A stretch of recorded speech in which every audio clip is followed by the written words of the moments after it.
Olá pessoal, tudo bem com vocês?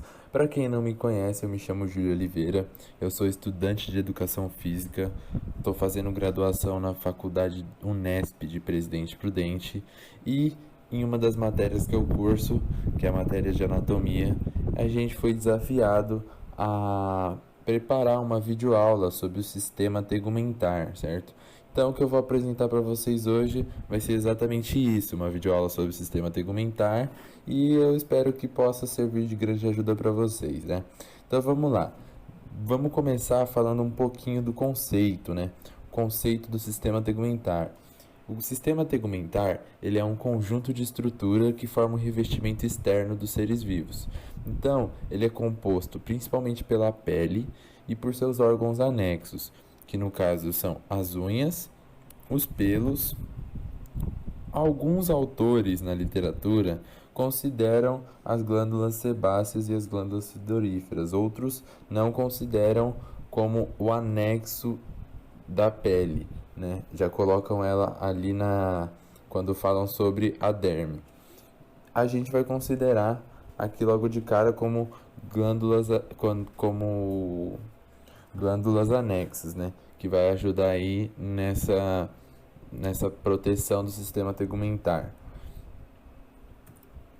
Então, o sistema tegumentar, ele propicia um revestimento que protege ao ambiente externo, a regulação do calor e a sensibilidade, através das terminações nervosas e sensitivas, tornando-se sensitivo ao tátil, à temperatura térmica, à dor e à pressão. Então, o sistema tegumentar, o que ele tem de principal função? Qual que é as principais funções dele, né? O sistema tegumentar, ele vai proporcionar primeiramente um revestimento. Então, uma das funções dele, ele vai proteger o nosso corpo do ambiente externo, dos perigos que o ambiente externo pode oferecer. Outra função dele é a regulação de calor, que acontece através das glândulas sudoríferas, que a gente vai falar mais para frente, quando ela elimina o calor através do suor. Isso a gente vai falar um pouquinho mais logo logo. E outra função também que a pele tem é a sensibilidade que está presente através das terminações nervosas. Então, através dessa sensibilidade, é possível sentir pelo tátil ou sentir pela temperatura e até mesmo dor e a pressão, né? Então vamos falar um pouquinho da pele. Além disso tudo, a pele tem uma curiosidade muito legal que muitos de vocês até possam não saber, né? É que a pele tem uma função de permeabilidade seletiva. O que é isso? Ela tem a capacidade de permitir que qua- quais células que vai entrar e quais células que vão sair. Então, nada disso é por acaso. Então, a célula ela tem essa permeabilidade de selecionar o que vai passar, tanto para dentro quanto para fora. Vamos falar mais um pouquinho da pele, né? Ela tem uma extensão de uma área total de 1,2 até 2,2 metros quadrados. É o maior órgão em continuidade celular. Então, o maior órgão do nosso corpo que tem essa continuidade celular é a pele. Realmente é muito extenso. Ela possui uma espessura de 2,5 até 4 milímetros, certo? Ela tem a característica de elasticidade, que é a capacidade de distensão da pele e o retorno à posição normal. Geralmente ela é mais elástica nas regiões de pele fina e nos jovens. Então, o que é essa região de pele fina? Essa região de pele fina é uma região de 4 camadas da epiderme, que é referente às áreas ventrais e flexoras anteriores. Já a região de pele grossa, que é uma região que tem um pouquinho mais de camadas, é a da região dorsal. E ela está presente nas extensores das articulações e nas regiões onde ocorrem atrito. Na palma da mão e na planta do pé, em vez de 4 camadas, tem 5 camadas, tem uma camada a mais. A gente vai falar um pouquinho disso também, certo? E nessa região também não possui crescimento de pelos e também não possui a glândula sebácea. Então vamos falar um pouquinho mais das camadas da pele, né? A pele ela é composta por dois tipos de camadas, a epiderme e a derme. sendo respectivamente uma mais superficial, né, de células epiteliais, e a outra mais profunda, de tecido conjuntivo denso e irregular. Além disso, alguns outros autores também consideram a hipoderme uma terceira camada, mas como nos nossos autores que a gente usou para referenciar esse estudo não utilizaram, a gente vai seguir também dessa forma. A gente vai utilizar apenas a epiderme e a derme, mas eu vou mostrar para vocês no próximo slide onde fica localizado também a hipoderme. Então aqui nessa imagem a gente pode ver a derme, vocês podem acompanhar o mouse aqui, ó, esse pedacinho menor, né, a parte mais superficial, epiderme, perdão, a derme, que é a segunda parte, né, que é uma camada um pouquinho mais extensa, que já possui alguma diferença entre a derme, que aqui, entre a epiderme, é que aqui na derme você já pode visualizar alguns vasos, artérias, a glândula sebácea, o folículo, onde nascem os pelos e tudo mais. A gente vai falar um pouquinho disso também. E aqui, por último, vou mostrar para vocês, é a hipoderme, que é uma terceira região que alguns consideram, outros não. A gente não vai utilizar, mas é bom deixar para vocês também, para vocês terem o conhecimento, né? Essa hipoderme, ela é formada especificamente por tecido conjuntivo adiposo. Então vamos continuar aqui a nossa aula, vamos falar um pouquinho da epiderme, né? A epiderme, ela não é vascularizada, ela consiste em epitélio estratificado pavimentoso queratinizado, exatamente esse palavrão que a gente já vai explicar para vocês. Ela posiciona-se sobre a camada papilar da derme e varia de espessura em diferentes partes do corpo. Calma aí, vamos por partes então. Como vocês podem ver aqui nessa imagem, a epiderme, diferente da derme, não tem vascularização, ela não possui veias e artérias que garantem a nutrição, né, dessa região. A segunda parte, ela consiste em epitélio estratificado pavimentoso queratinizado. O que quer dizer isso? Vamos por partes. Consiste em epitélio, tecido epitelial, né? Esse tecido epitelial ele vai fornecer uma cobertura para a epiderme. A segunda parte, estratificado. Estratificado, ele quer dizer que é um tecido disposto em várias camadas. Pavimentoso é um tecido liso, contínuo. Então, ele é várias camadas dele ali contínuo e queratinizado, né? Que sintetiza e produz a queratina. Além disso, ele posiciona-se sobre a camada papilar da derme e varia em diferentes partes do corpo. O que isso quer dizer? Bom, como a gente já falou anteriormente, né? Por exemplo, na região dos flexores, no antebraço, é uma camada um pouquinho mais fina, a camada da pele, né? Em comparação a, por exemplo, a região dorsal do próprio braço. Vocês podem ver no próprio braço que a região dos músculos flexores é diferente da região dorsal, dos extensores. Outra característica da epiderme é que as células são continuamente substituídas nas camadas superficiais, elas morrem, tornando escamas de queratina que se desprendem do estrato córneo. Então, para quem não sabia, a gente também faz essa troca de pele, entre aspas, né? Então, com o passar do tempo, as células vão se desgastando e morrem. Então, acontece de surgir células novas. E é na epiderme que isso ocorre. É ali na epiderme que as células estão sendo substituídas, né? Quando elas morrem, elas desprendem do extrato córneo, que a gente vai falar um pouquinho logo logo. A coloração da pele, ela deve-se aos pigmentos das células da epiderme, como no caso a melanina, né? A melanina ela surge dos melanócitos e ela é responsável pela proteção, principalmente da radiação ultravioleta, certo? Então, além da melanina, né, que vai influenciar na coloração da pele, Outros fatores que irão determinar a pigmentação é a exposição ao sol, ou também inflamações. Ainda sobre a epiderme, em seu epitélio é possível identificar 5 estratos de acordo com aspectos da célula, da textura, da composição e da posição. São eles do externo para o interno: o estrato córneo, o estrato lúcido, e o estrato granuloso, o estrato espinhoso e o estrato basal. Então, o que isso quer dizer? Eu vou mostrar aqui um pouquinho para vocês. A epiderme ela é formada por essas 5 camadas. 5 camadas, mas nem sempre 5 camadas, né? Porque essas 5 camadas é contando que na região da palma da mão e da região plantar do pé, a pele contém, além do extrato córneo, do extrato granuloso, do extrato espinhoso, do extrato germinativo, o extrato lúcido. Então, esse extrato lúcido ele não está presente em toda a nossa pele. É só especificamente nessa região, certo? Vamos lá, vamos falar um pouquinho do extrato córneo, que é essa camada, né? Essa camada é a camada mais superficial, ela tem de 15 a 20 camadas de células interconectadas, planas e mortas.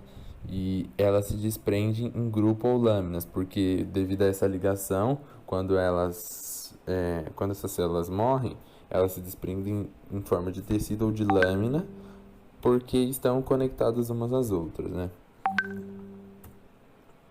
A do extrato lúcido, como a gente falou, né? É uma pele mais espessa, é, que se encontra na região da palma das mãos e da planta do pé. São células panificadas, densamente compridas e preenchidas com queratina. Elas não coram adequadamente. Então você pode olhar aí para a mão de vocês. A mão de vocês muito provavelmente tem uma coloração diferente da região, por exemplo, dorsal do seu braço aí, né? Essa região ela não cora adequadamente. O extrato granuloso ele fica um pouquinho abaixo do extrato lúcido, ele é o próximo, né? Aqui, como a gente mostra aqui no cursor do mouse, essa parte. Ele é uma membrana mais espessa e é menos permeável. Os núcleos desentregam e morrem e seus restos formam uma camada unida à queratina. Então é mais uma que quando morre, vai se unir ali à queratina. O extrato espinhoso, que é esse extratozinho com um núcleo, né? No formato de um quadradinho com um núcleo dentro. Ele é formado por queratinócitos, que continuam se dividindo nessa camada. Eles aprimoram a conexão entre si por máculas de adesão, melanócitos e células de Langerhans, de 3 a 8% das células da epiderme, e atuam contra agentes patógenos e células neoplásicas.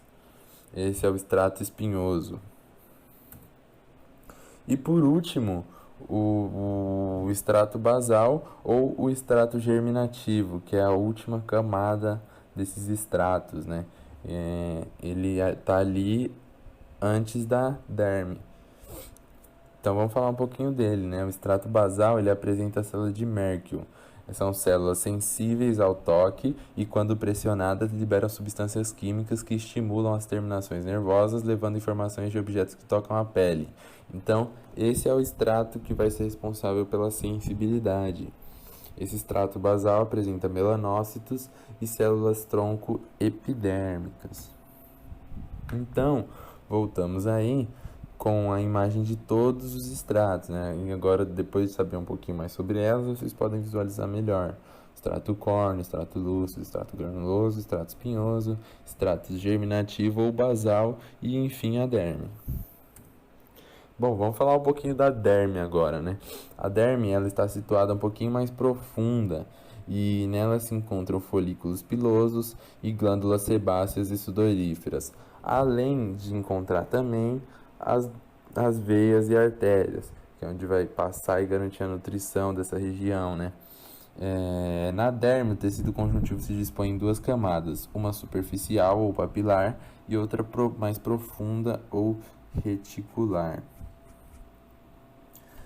Aqui, como vocês podem ver na imagem, A epiderme, ela tem a epiderme acaba nessa região, né? E aí chega a derme. A derme começa ali na camada papilar e depois tem a camada reticular.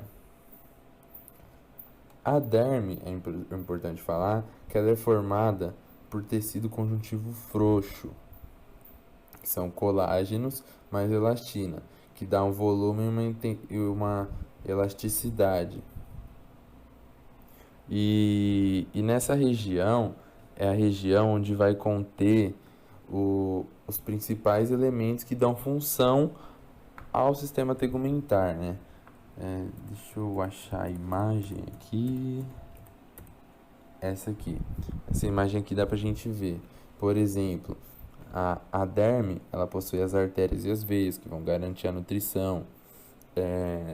Ela tem o folículo capilar, que é onde nascem os pelos. Os pelos, eles vão ser responsáveis pela quando a sensação térmica está de frio, você está sentindo os frios, os pelos vão ajudar a aquecer, né? E nessa região também tem um músculo que ativa os pelos, que fica arrepiado, que é justamente para aquecer e evitar diminuir um pouquinho, né, dessa sensação de frio.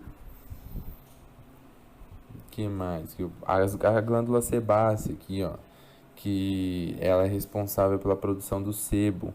O sebo ele vai dar uma, ele vai nutrir, diria, né, os pelos e a pele.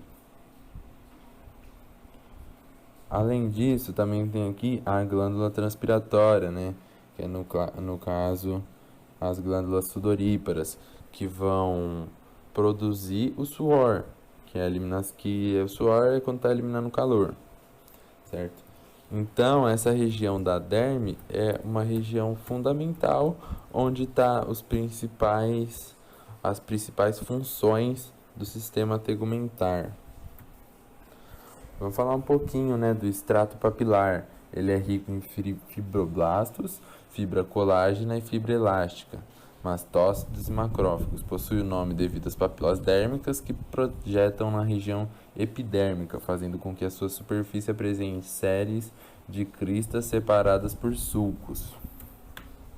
O extrato reticular apresenta feixes de fibras colágenas, que podem se estender até a tela subcutânea, entre os lóbulos de gordura. A tela subcutânea faz com que o calor se mantenha e constitui a reserva do material nutritivo. Agora falando um pouquinho sobre as glândulas sudoríferas e glândulas sebáceas, né? A pele apresenta essas glândulas localizadas na derme, como a gente já comentou, que é a função importante de regularizar a temperatura, como é os casos das glândulas sudoríferas, que secretam suor e eliminam calor, como a gente já falou. Em determinadas regiões, como a axila, existem glândulas características semelhantes, onde o suor apresenta o odor característico, né? É aquele conhecido CC, presentes nas axilas. As glândulas sebáceas, elas secretam o sebo, cuja função é lubrificar a pele e os pelos. A palavra me fugiu lá na hora, mas aí, ó, lubrificar. O sebo, então, vai lubrificar a pele e os pelos. Essas glândulas possuem ductos que se abrem nos folículos papilosos. Então, aqui, como vocês podem ver na imagem, tem o folículo papiloso, né? E aqui a glândula sebácea, que é onde vai jogar o sebo e vai lubrificar aqui a pele e o pelo. Além disso, o sistema tegumentar, ele contém também os órgãos anexos, como a gente já falou, né? E um desses órgãos é os pelos, que embora estejam ausentes em alguma região do corpo, o pelo é uma característica dos mamíferos e cobre parte considerável do corpo, variando em comprimento, espessura e diferentes cores, como vocês já sabem. Inicialmente, os pelos eles são lanúgenes e posteriormente eles se desprendem no nascimento, dando lugar a pelos e fios. Os pelos eles consistem em raiz, que é a parte implantada na pele, e haste, que é a porção que se projeta na superfície. Aqui nessa imagem dá pra ver, ó, o pelo, né, o folículo, aí aqui a raiz, que é a parte que se projeta na pele, que é a parte que está interna na pele, né, implantada na pele, e a raiz e a haste, que é a parte que se projeta na superfície. Os pelos eles se desenvolvem na cabeça, nas axilas, na sínfise púbica e na face no caso do sexo masculino. A raiz de um pelo está alojado em um tubo epidérmico denominado folículo piloso, encontrado profundamente na derme.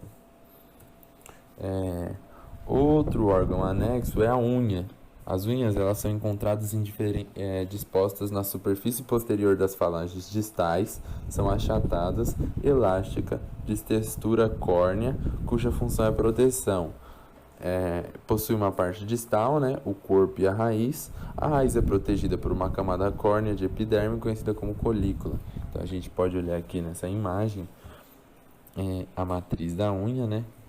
A raiz, a matriz onde ela nasce, aqui a raiz é onde tem a colícula, a cutícula, perdão, o corpo da unha, que já é a parte externa, e a borda livre, que é a parte que cresce um pouquinho além ali, que as mulheres costumam deixar crescer, os homens também, e forma essa borda livre aí. Então vamos resumir tudo que a gente já viu, né, um pouquinho. Então, o sistema tegumentar ele é composto pela pele e por seus órgãos anexos, né? No caso, os pelos, as glândulas, a unha. Aqui na pele, a gente pode ver que a pele ela é dividida em epiderme, derme e, em alguns casos, hipoderme. Alguns autores consideram, né? A epiderme, ela está dividida naqueles tecidos que a gente já comentou também. A derme tem a região que faz as principais funções, né? Tem os vasos aqui, que levam a nutrição, tem os folículos, que é os pelos, né? Que ajudam na temperatura. Então aqui tem a glândula sebácea, que ajuda na lubrificação e tudo mais. Galera, essa foi algumas das referências utilizadas. Espero que vocês tenham gostado da videoaula de hoje, que tenham ajudado vocês. E muito obrigado!